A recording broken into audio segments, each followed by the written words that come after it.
Hey everyone, Sam here, otherwise known as FPL Pricey, and today we're going to take a look at 5 midfielders who I believe are being significantly underrated or overlooked ahead of game week 1 in FPL this season. As always, I'd really appreciate it if you could leave a like and subscribe to the channel, especially so you don't miss out on any future pre-season content. In the meantime though, let's crack on with the show. Right then, let's get on with it. But before we do, a quick reminder that my mini league is now live. If you wanted to join that before game week 1, the code is RQ7NIR.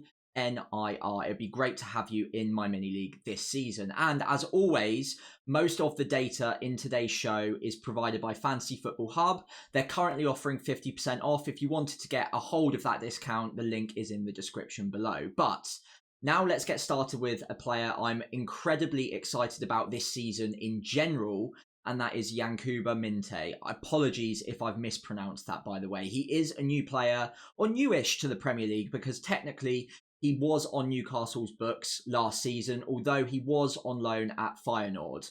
The data on screen right now is provided by FotMob, and that's because the data is, of course, from the Eredivisie. The data, though, in particular, is absolutely incredible. Yes, it will be a step up for the Premier League. It will be more difficult for him. But if this data even loosely translates to the Premier League, he's going to be a very, very interesting pick this season. 0.65 XG per 90, especially when you combine that with really impressive underlying creative data of 0.29 XA per 90, basically tallies to create quite an elite asset here. The goals and the assists, 15 in total, were from 17 starts in the Eredivisie last season. So again, that's really impressive. It's not just the underlying data that's good, he's also getting the actual returns too. So this is a player that comes highly rated. I think Newcastle fans, especially the ones in the know, were quite gutted to let him go this season. And Brighton looked like they've picked up themselves another underrated gem, and I'm kind of trying to do the same here in this video. So if he is a player that we can expect to start the season as their right winger, which so far is looking very promising. He's been starting a lot of preseason matches. He's looked electric in a Brighton shirt in preseason as well. I think there's a very good chance that he is their starting right winger come game week 1. And there is a lot being said about Brighton's fixtures not being the best to start with. I think if you look at them as a batch of 5, they're really not that bad. Everton away, they're a decent defence. They will keep quite a few clean sheets this season, but first game of the season, they could be a bit rusty. They're also not an absolutely elite defence. I'm not too bothered by that. Man United were amongst some of the worst teams defensively last season, and Brighton are playing them at home. And then, okay, I will give you a bye on Arsenal in game week 3 away from home. That's a tough game. But then 2 good home games against Ipswich and Nottingham Forest. I think it's a pretty good run overall. 3 home games in there, all 3 of which are definitely winnable, and there are definitely goals in there in those games for Brighton. And this player, I think he's going massively under the radar right now. Under 1% owned.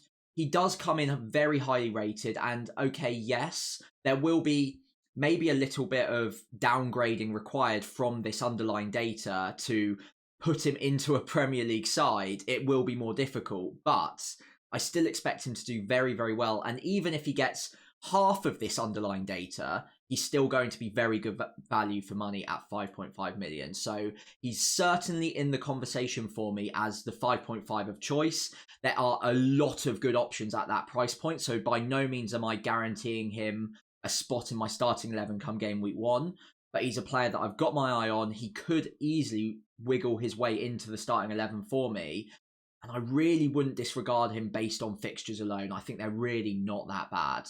So the second player I wanted to bring to everyone's attention as a player that I think is again being overlooked so far is Diogo Jota. Yes, there is definitely a risk there in terms of the expected minutes, but when he's on the pitch, when he's starting games, the data speaks for itself. 0.41 XG per 90 in a very strong Liverpool front 3 is nothing to be sniffed at. That's a good, strong underlying data. And when you combine that with 17 attacking returns last season on pretty limited minutes, I think he is going under the radar right now. Now, the expected points for the next 5, again provided by Fantasy Football Hub, is very, very low. 3.0 across the 5. That's basically because they have him forecasted not to be starting these matches. However, based on what I can find in terms of the preseason fixtures, the preseason lineups, and how the players are performing, I'd be pretty surprised if Jota doesn't start the first couple at the very least. And then after that, if he's playing well, why would he go out of the side? He started the last 2 in pre-season, played well by all accounts, as far as I can see in terms of the highlights, in terms of the opinions online. He's looked very, very comfortable in the system so far. And crucially, as far as I can tell, Gakpo, Darwin and Luis Diaz haven't featured so far in pre-season. We're a week and a couple of days out from the opener. I think it's pretty likely, based on the fact that Salah and Jota have had longer pre-seasons, that those are the 2 in the forward 3 that will be locked in, and then it's anyone's guess who's going to get that 3rd slot. In that case, data like this, 7.5 million, playing out of position as well. Obviously, he's classified as a midfielder. He'll be playing in that forward 3. I think it is a good pickup. And okay, yes, it might be a transfer down the line if minutes look less secure by the time we get to game week 3 or 4.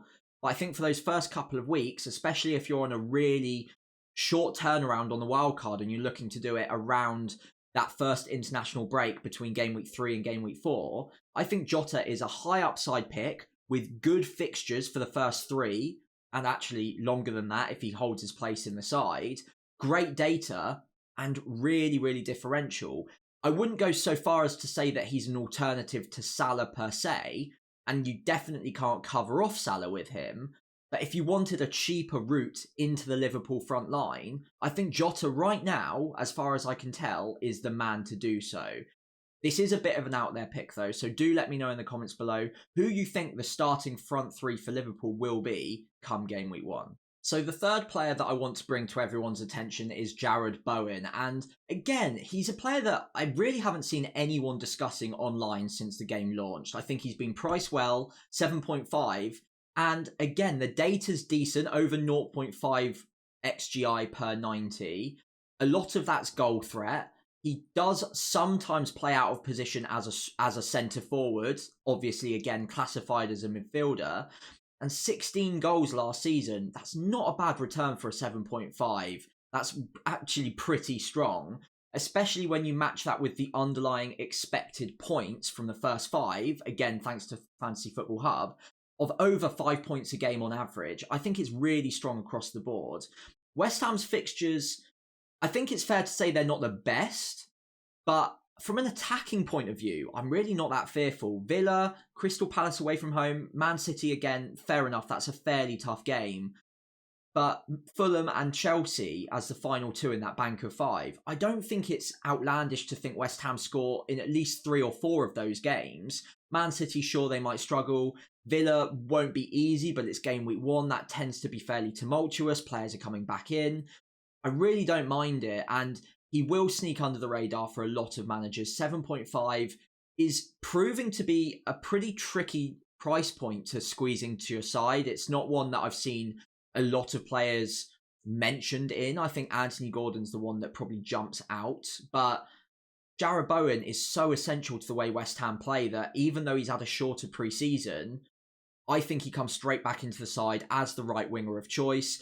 They've signed really well this summer. I'm really impressed with West Ham's business. Fulkrug up top. He'll probably play centre forward, if not to start with, certainly eventually.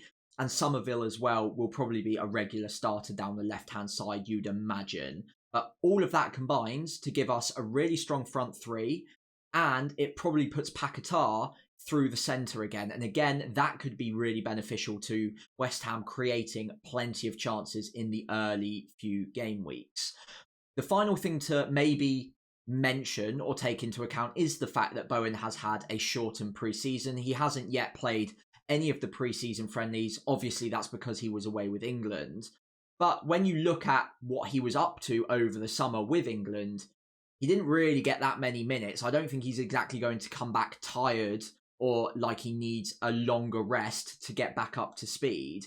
I think he'll come back in chomping at the bit, ready to go. And obviously West Ham are well placed under a new manager. Lopetegui comes in with a very good reputation as well. Not the most attacking manager, but he's pragmatic. And I think he will get the best out of that front three once they get going. And again, Bowen, we've got loads of data on him. Season after season, he's hit 200 points before. He usually gets 13, 14, 15 goals a season minimum.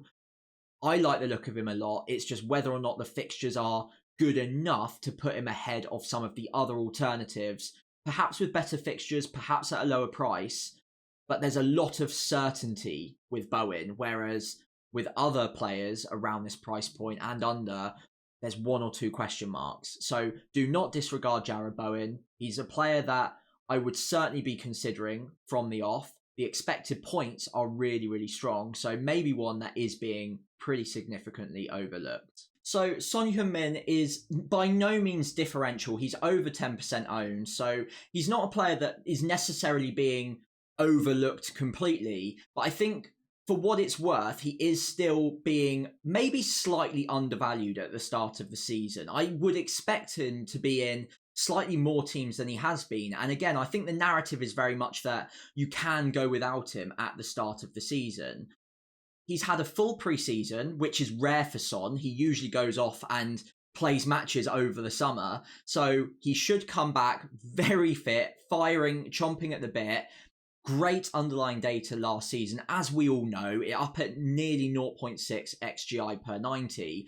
And again, a bit like Jarrod Bowen, he's a player that we can really trust to produce the goods week in, week out. We've got a very long track record of Son Heung-min's success in the Premier League. So there are no question marks over his ability, over the way he fits into the Spurs system, over the amount of chances that he'll be gifted or chances he'll create as well.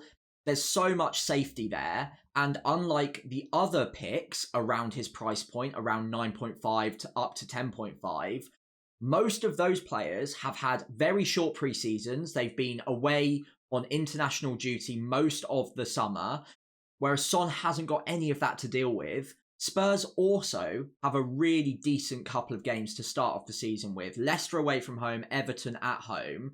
Two decent games, especially that Leicester one, that you'd expect Spurs to get off to a fast start. Now, it's easy to forget because it does seem like a long time ago now, but Spurs at the start of last season got off to a really, really fast start and got off to basically league-winning form kind of start to the season. Obviously, it drifted and obviously depth was an issue, but when all of their players are fit and firing, when they've got their ideal first 11 out, and when they're all fresh, I think it really suits the way that Ange likes to set them up. And all of that comes together to mean that I think they'll get off to another pretty quick start this season, especially with those two games to begin with.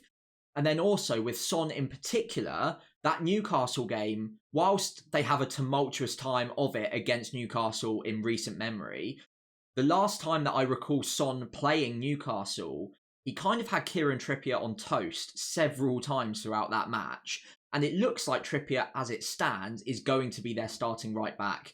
There are rumours that he might be off, but it looks like he's going to stay at time of recording, which means game week 3 is a fixture I'm not too fussed about either. Game week 4 won't be easy by any means. Obviously, it's the North London derby. It could be cagey, but Arsenal do press up quite high. If Spurs are going to get them on the counter, Son is going to be the one that benefits from that.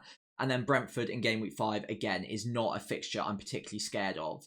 I think for me, it's just whether or not there's space for this price point at all in your starting 11. And I think you can only really have a 10 million asset if you go without one of Haaland or Salah. If you do that, I think personally Son Heung-min would be the pick for me over the likes of Saka, Foden, KDB, Palmer at the start of the season. Not because I think he's a better pick generally, but because there's more confidence on him getting 90 minutes every single week and being fresh at the start of the season, whereas most of, if not all of the other assets have had shortened pre-seasons and might just take a week or two to get up to full speed again. That doesn't mean they're bad assets, by the way. I'm not trashing any of them. They're very good picks. But I just have a feeling Son's going to get off to a faster start, especially with those first couple of fixtures. So he's a player that, again, I think he's not necessarily being disregarded or overlooked, but I think it's a player that maybe I was expecting a higher ownership percentage for, and therefore it would be remiss of me not to mention him in this video as a player that I believe could get off to a really quick start. So the final player that I believe is being considerably overlooked is a player I'm very keen on at the moment, especially if you've followed one of my recent draft videos or you follow me on Twitter, X, whatever you want to call it. You will know that I'm very keen on Ben Brereton Diaz. Now, obviously, I am a Southampton fan, so this might be a little bit of bias creeping in, but I think if I try to remove that bias for just a moment, the underlying data is still absolutely unbelievable, especially for a player at 5.5 million. Now, it's also important to note that that underlying data isn't from the Championship, it's not from a foreign league, it's from Premier League football last season, and not just any Premier League football. This was representing a club that was very poor last season. Sheffield United didn't create chances. They weren't good in front of goal. They were one of the poorer sides that we've seen in the Premier League over the last decade. And yet, Ben Brereton Diaz was still able to generate 0.45 XG per 90 in that team. Now, it's also important to note that he only had half a season there. So the 6 goals that he scored is probably about half of what you'd expect. So we're looking at a player that you'd probably expect to score 10 plus Premier League goals over a season. And he didn't even have a pre-season with them. So he was just chucked straight in at the deep end in a struggling side.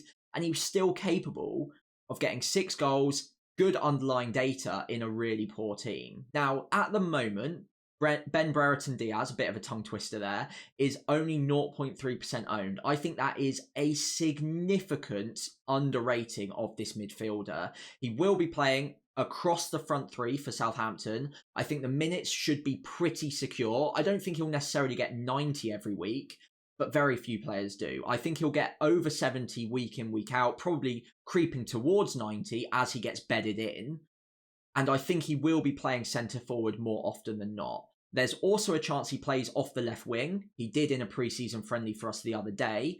But even from left wing, he was able to score within 5 minutes of his debut against Lazio. So I don't think I'd be that fussed by that. And again, he's classified as a midfielder, and we play with not really wingers, more inside forwards, and it does end up being quite a fluid, flexible formation. Adam Armstrong, for instance, might start on the right and creep towards the centre forward position every now and then. I expect Ben Brereton Diaz to do the same if he starts on the left as well. I think it'll be a hybrid front 3, very flexible, very fluid, and Ben Brereton Diaz, again, tongue twister, apologies, will get into very good goal scoring positions on a regular basis. Now, finally, I think the fixtures are also really decent for Southampton. Newcastle away, not a great start, obviously, but 3 decent home games in there after that. Nottingham Forest, Man United and Ipswich. We're hoping to get off to a strong start across that first 5.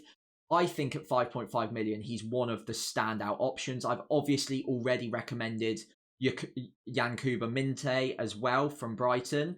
I think Smith Rowe comes into that, Hudson-Odoi comes into that, Andreas Pereira comes into that, but none of them have the data that Ben Brereton Diaz has in the Premier League so far. Even the more popular picks like Andreas has half the expected goals per 90 that he does. And okay, Minte comes into the league with really good underlying data, but we don't know what that's going to translate to in the Premier League.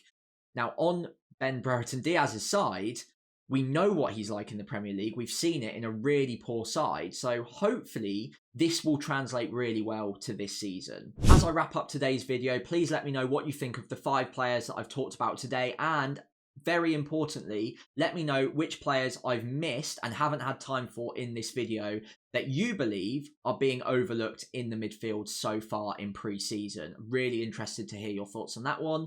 And as always, if you could leave a like and subscribe to the channel, that would be greatly appreciated. In the meantime though, thank you for watching, and I'll see you next time as we keep preparing for game week 1 in FPL.